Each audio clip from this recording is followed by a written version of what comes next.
Hey, welcome back, everybody. Happy Monday. I hope everybody had a great weekend. It's really heating up here in Arizona. It's not even noon yet, and it's supposed to be really hot today and tomorrow. It's already 86 degrees, supposed to be 94 of a high today and 96 tomorrow, but then I guess it's just a warm front, but then starting Wednesday, it's supposed to get back down it's supposed to drop down to 75 again. So yeah, we'll just be hot for the next 48 hours. So I wanted to talk about a great history teacher I had in high school, and it's really a shame. He was such a great teacher, but I felt like for the most part, back in the days, I graduated in 1998, and I had this guy for world history back in 95, 96, and even back then, he was treated quite unfairly, and this incident I'm going to talk about, or several incidents that happened about 5 to 6 years ago, he was really treated unfairly, and he was able to get pension and retired by his own choice, but he kind of felt like he just couldn't take it anymore. He felt like he was kind of forced to, like he was being, like they wanted to kick him out the door. So I had this teacher, Mr. John Dryden, for world history. My only regret is I wish I could have had him for more classes. I wish I could have had him. I like the teacher I had for U.S. history, American history.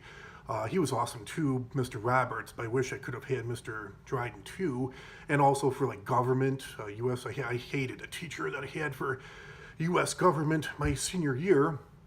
And the amazing thing about this teacher was he loved history, and he is a discipline. He got obviously got a history degree, but he said that just because of that, it doesn't mean that you can be 4 steps ahead of your kids. Just because you have that degree, and that doesn't mean that you know a whole lot about history, because he said history is everything that's ever happened, ever occurred to anybody. He said, how much do you really know? So he said he loved reading too, and he said as a mental discipline, he dedicated himself to reading at least 100 to 150 pages a day of history, and it was really interesting because it does, I noticed when I used to read years ago, it did kind of boost my intelligence to get more knowledge, and he knew so much. He basically taught us, based on like all these. He was basically like an outside the box thinker, and he taught all of us he really stressed critical thinking. Just because you read about something in a history book, don't take its word for it. Even like the Bible, he said don't take try to think critically. Is this what it really was? Is this what really happened? What really happened? Maybe this person writing this was a nutcase or a compulsive liar, things like that. And yeah, we did have a textbook that we had. It's funny, all these years, he was supposed to be just that the students loved him. We all loved him so much. We knew that he was doing things wrong. Like he was supposed to be teaching us just from the textbook, but he basically taught from his own. He had like his own teaching method, and I think a lot of the administrators at the time, the principals, they knew what he was doing. But they are all like, so he said that the administrators at the time were all like, former history and social studies teachers. So they knew, where he was coming from. They knew it wasn't totally black and white, that you had to kind of think outside the box. It was, a lot different than math and science, where it's like, this formula is always going to be this formula, and there's no ifs, ands, or buts about it. So that was the thing when he, later on, when I'm going to get to this incident, he went through a lot more problems with the administrators and the principals, because they were math and science teachers, so they had no idea. They thought everything, including history, was black and white, and the more he went into it, it wasn't. So he taught us, even though this was a high school class, I had him for world history again, and this was a class that was required for graduation for freshmen and sophomores. I took it as a sophomore, and he taught us he made it fun, made it easy for us to learn. He taught us at the college level, and not everybody, most of the people weren't doing well in the class, for the people that were slacking off, but most of the people were catching on to it. A lot of parents liked him too, but some of the parents had issues with it, even though their kids were doing well. They said, come on. They were getting a lot of calls, and parents were saying, oh, this is a high school class for freshmen and sophomores. Why are you teaching them at the college level? And he talked to a lot of parents. He said, I know, but don't worry about it. He said, I understand your concern, but they're doing great. They're catching on like no other. And I forget what class it was, not our class, but he actually taught a unit on, I don't know, maybe he stopped that. I know my freshman year, there was a friend of mine, or a kid I knew that got pulled out of that school. His parents really opposed it because he was teaching a unit on evolution, which I do believe that there's some evidence to prove that. And I guess his parents just had a big issue with it, and I don't know, maybe they made him not teach that unit anymore. He got in trouble a little bit here, a little bit there over the years. He was kind of a rebel in a way, but a good rebel, not like a type of lawbreaker, maybe just a really outside the box thinker. So yeah, he was very interesting. Like most of us, I mean, the tests. We still had readings we had to do from the textbook, and like 85% of the test questions were from the boring textbook, and like we learned mostly from most of the stuff from his in-class lectures, and about 15% of the questions on the test were from the lectures. So what happened was, this high school I went to, I don't know what happened, everything was fine there. I graduated in 1998. This was, I went to Batavia High School in Batavia, Illinois, and I don't know why, but after I graduated, it just seemed like that town, that school, kind of went to the shithole. There were a lot of, all of a sudden the next year, there was a murder, a girl got murdered by her boyfriend. There was a suicide, and yeah, over the years, like a little bit here, a little bit there were drug overdoses, suicides, all of a sudden they had, some drug problems, issues with kids suffering from depression.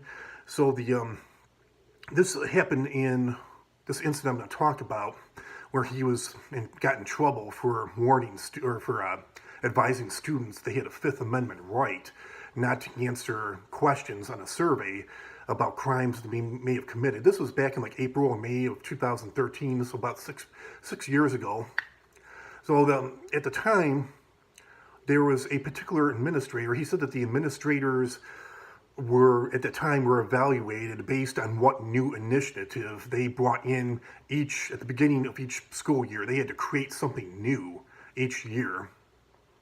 So there was this particular administrator. She was in student services, and because all these suicides and drug overdoses and all these parties were getting busted, drug and alcohol use, this particular administrator, she was very concerned about this is her initiative that she was bringing in. She was very concerned about the social and emotional well-being of the kids, and she was supposedly working with like a committee of school counselors, psychologists, social workers, etc., and there wasn't a lot of warning about this, but it was basically like a last-minute type of thing sent out to the teachers and the parents like the same day. So she went to engage the kids to see where they were at emotionally. So this is a story, is that they were going to put out this survey. It was like 35 questions, and it actually, it should have been anonymous, but the real kicker was they actually had the students' name, or pre-printed labels, they actually had the students' names on them, and there were like a lot of incriminating questions on there. And it was like a last minute, this history teacher I had, it was like the last period of the day that they were going to have the kids do this survey. And they got him in the morning. There was no warning. Like he got, all the teachers got an email on the same day. He got to school around 7:15 and checked his email, and the email said that they were going to do this. They were going to do the survey at the end of the day, and they were going to collect them to see where the kids were at socially, emotionally, physically. And he went down, so he had a 7:35 class, this was 7:15, so he went down to his mailbox and he picked the surveys up, didn't look at them yet. They actually the school didn't even come up with a survey themselves, they purchased a survey from a third party outside the district, some corporation, so it was like a generic survey. They didn't even come up with the questions themselves, which is pretty stupid. I mean, these administrators are that educated, getting paid that much money, a couple $100,000 a year, they should be able to come up with these questions that really weren't that complicated, especially if they were working with a, school psychologist, should have been able to figure this out. But anyways, that's beside the point. So he went down to his mailbox, got the surveys, and he still had notes that he was putting up on the marker board. He was getting ready, getting prepared for, and it sent, there was like email sent out to the parents too. It didn't really tell them much. It was kind of vague. Just told them the intent, okay? So the parents didn't really know. They got like last minute warning about this too. So he got all his notes up on the board. He's ready to go. It's like 7:30. So he had like 5 minutes left before his kids started walking the door. So he picked out the surveys. He pulled out the surveys and just started, and he immediately noticed like, oh, that's weird, pre-printed labels. I guess that's how I'm supposed to hand them out. And then he just started reading the questions. And he said most of them weren't bad, but he said some of them were really, could be really incriminating. There are questions on there like, do you lie? Do you cheat? Do you steal?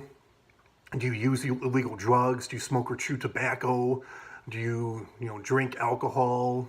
And he said that a lot of these questions were like, well, I don't really think you can ask them that. And he said certainly the parents don't know that they're being asked this. And in his history classes, excuse me, ironically, he had just finished teaching them about the Bill of Rights, like the week or two prior. So this was really ironic. So every class that came in for the day, he told them, he said, okay, at the end of the day, you're going to take this. And he didn't advise anybody not to answer any specific questions. It was just basically a disclaimer, and he wasn't trying to stir the pot. He was just trying to protect his kids. He basically treated it like I'm, the parent, you're my kids. I'm just trying to protect you guys. And he told them, he said, at the end of the day, you're going to take this survey. It's, about 35 questions. Your names are on the survey, so it's not anonymous. They're going to know who you are. And he said, I just want to warn you. He said, some of these questions that are on there could be incriminating. You have to be very careful how you answer them. And I also want to remind you that you have a Fifth Amendment right not to answer questions that you feel would incriminate you or that you don't feel comfortable answering. And that's totally understandable. And, they just finished covering the Bill of Rights and they went into great detail, deep depth about it. So they understood exactly what he was saying. And he said the biggest mistake that he did make, well, I guess because of what he told his kids, I guess there was another class, one of the students was in the class at the end of the day with a different teacher, and I guess because of the warning, like the disclaimer he gave to some of his kids, there was one teacher, I guess, complained to the administration that because of what the warning he had given to the kids, that, this teacher had trouble getting the survey completed and turned in, and he's like, well, what do you mean that you had a problem getting the survey completed? He's like, you're a teacher, walk the kids through it, do it. So there was that, and he said the biggest mistake he made is at the end of the day, he kind of lost his cool a little bit. He had the surveys completed from his last class, and he turned them in. And this particular administrator happened to be in the office at the time. He turned the surveys into this particular administrator in student services, and he said, you got to be crazy to answer some of the questions that are on the survey, especially with, the students know if their name's on it. And he said, basically, she flipped out, and he said, the next thing you know, he's just in a world of shit over this, and he didn't really know how it all went down, but he said that, a couple days later, he's in a meeting with the assistant principal and this particular administrator, and they wrote up some insane stuff. They told him there was a teacher that complained, and then they wrote up like this. He was the only teacher in history in the district they ever had to do this for, but they used to have tenure in the state of Illinois where, you basically work like 2 or 3 years, and as long as you don't have any complaints, you're not under major discipline, you're basically locked in, like you can't really get fired unless you do something really bad, like sexually abuse or put your hands on a student. He was actually tenure. When I had him, he was a second-year teacher, and so tenure was eliminated by the state, I think back in like 2009 or 2010. So all the teachers in that state now, they're all, evaluated on, the evaluation is the stick. So there's no more tenure. So they can, if you get a bad evaluation, a lot of discipline, they have the right to just kick you out the door. So this letter of remedy was basically that. It was the first teacher in the district. They ever got to write one up for, but it was basically like a set of rules that he had to follow. It's like, okay, here's what you're going to do, here's what you're not going to do, and if you break any of these specific rules that we're writing, specifically for you, we can, take any disciplinary action we want to, up to including termination. So they immediately put him like on. So he had this letter of remedy, which is basically like putting him under a scope, and it basically gave them, it'd make it easier for them just to kick him out the door, and they suspended him for 1 day without pay, and they said that he could appeal it. He's like, oh yeah, right, like you could give me that day back. So he said walking back in, he was terrified. He's like, and he said a lot of teachers in the school felt the same way, that they were constantly being watched, that their every move was watched. But he's like, what am I going to do? I have to teach. I have to give these kids, an environment where I could, close the door and we can, mix it up with, some great things. He said, teaching from the textbook, that's not teaching. And I guess he continued to teach the way he was. And he said the next year, everything was okay except, I don't know who ratted him out, but I guess I don't know if it was a substitute teacher or whatever, but he got in trouble for making a joke on his substitute teacher plans. And then he also got in trouble because he got written up for these two things. So he made a joke on his sub plans, and then he also got written up for carrying a book to a school assembly. I guess when the assembly was going on, he wasn't paying attention to the assembly. He was reading a history book. So he said, this is the climate. So he got written up for those two things. And he's in a meeting with the administration, and they said, well, we don't think that you violated your letter of remedy, but we got to let you know that we're very, very unhappy that you carried a book to an assembly. He's like, this is the climate, right? And yes, he was. The next year, this was basically the kicker. I guess it was probably because he got, I think, disciplined in September, October of 2015 or 2014. I think it was 2015. So what happened is again, he was teaching, thinking outside the box. He got in trouble for, I guess, a lesson that he was teaching about 9/11. I guess, I don't know if it was a student that complained, disagreed with it, told their parents. So he got in trouble over that. And again, they're immediately going to put him under discipline. Now this time, they suspended him for 3 days without pay. And they said, he said, this is the real kicker. He said, you're no longer allowed to teach anything that's not approved by the board. That means everything that you teach has to be by the textbook. All the, the review questions, everything. You're no longer allowed to teach by, your own method. He said, only, board approved materials, just board approved things, just do those things. And, this letter of remedy, he said it was, the details of it, it was basically, he wasn't allowed to discuss school policy with anybody. The way it was written, he couldn't even discuss it with his wife. It was basically like, just sit down, shut up, don't talk to anybody, don't complain to anybody, just board approved things, just do those things. And he said that the real kicker was, he's like, okay, that's what I'll do. And he tried doing it for like 4 days. And he couldn't even talk to his students about it, They knew something was up. He said that his kids, they were so used to his own teaching method, but he said that he's just teaching them by the, he's like, open up the page 32, and the kids, he said they almost had an open riot. He's like, God bless them, and they knew something was up. They're like, what the fuck are we doing here? But he's like, I can't talk about it. He says, and they don't know. And he said it got to the point where, he was eligible to get pension, and he couldn't, he didn't really want to go through. He said, I can't do this. I can't teach like this anymore. He didn't say anything to the students. But he walked out, I think it was in October 2013, like right after the 9/11 discipline that he got. And he basically said he just couldn't do it after 4 days. It wasn't him. So he thought the best thing that he could do for his students would be to step out. He actually stepped out in the middle of a teaching lesson and immediately requested retirement. And he said, I figured, that was the best thing I could do for my kids. He said, whatever punishment they put on me, he said they were going to punish the kids too. Do you see? It was going to trickle down to the students. So he figured the best thing he could do at that point would be to step out. He said, let them put in a teacher there that didn't have these kind of restrictions, didn't have, this rope around their neck, so that these poor kids wouldn't be stuck, reading the chapters and doing the chapter review questions for the rest of the semester.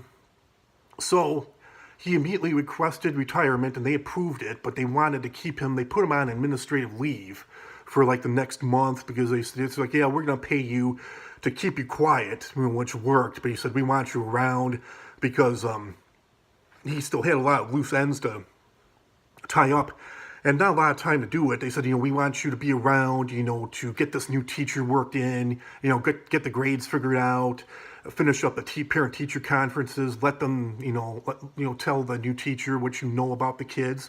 It was all, based on, it all turned out to be, clean agreement. So they said that, I think it's the original agreement was he was going to have one more day, to work this teacher in, get the grades figured out. And he said he wasn't going to make a soap opera out of it. He was going to teach the approved lesson, but he wanted to briefly address the kids, not make a big deal out of it, but he was going to tell them what happened.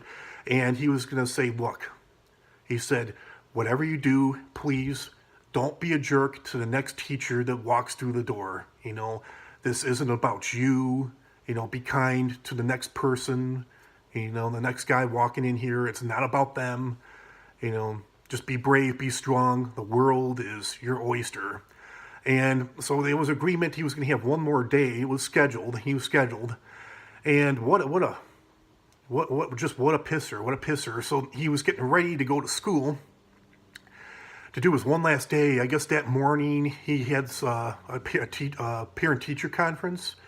He had some grades, some kids where he had to negotiate, figure out where their grade should be at that particular time. And he wanted to get this new teacher worked in, whoever it was.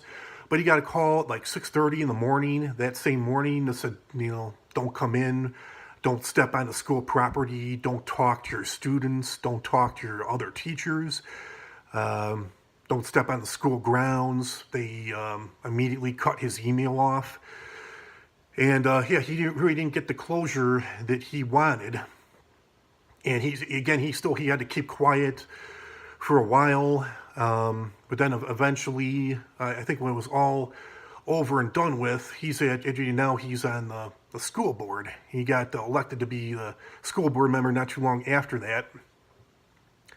But he had one student that he was in touch with on Facebook and through email, and he did write. He didn't, it was so abrupt. He really didn't get closure with his kids, so he did write up a little piece, and his wife carefully edited it, and he sent it off on Facebook. And one of his students that he was still in close touch with, he was talking to him, and he's here. You could send this off too, and this whole story, the Fifth Amendment rights thing, there was worry on his part, a lot of other people's parts, that he was going to be fired, terminated at that point. But it was word got around real quick.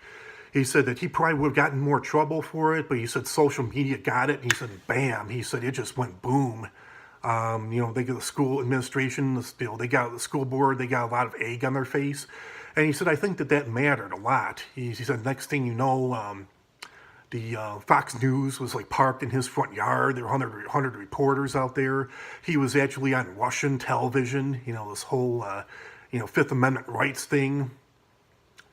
He's like, yeah, and he's like, well, what the hell happened? And they actually had a school board meeting about it. A lot of people got involved, former students, current students, even current teachers. And it was a brand new school board. They had no clue. And we did say school boards, for the most part, they don't know what's going on. The administration, like the administrators, the principals, they take the story. They can make up a bunch of shit, a bunch of lies. They take the story to the administration that they want to take. So the school board is basically out the scope, out of the box as far as what exactly is going on. They really don't know. They set these policies, but they really don't know exactly what's going on. Unless they're former teachers, like this teacher John Dryden was.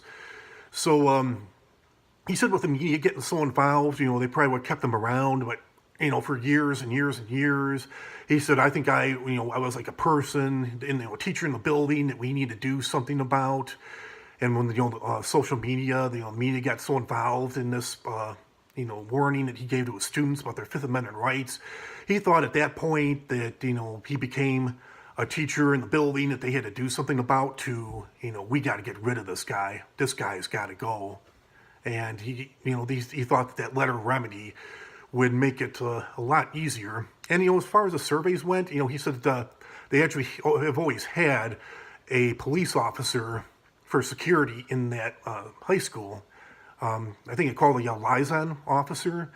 And so the police officer was in student services. So he said, they had no information on what they were going to do with the survey. He's like, who's going to have it? How long are they going to have it? How is this information going to be processed? What are they going to do? Are these kids going to be face criminal charges if they, incriminate themselves about actual criminal activity? He said they had no idea at all. And, he said he would have talked to the administration if there was some warning, but he said he got, these surveys.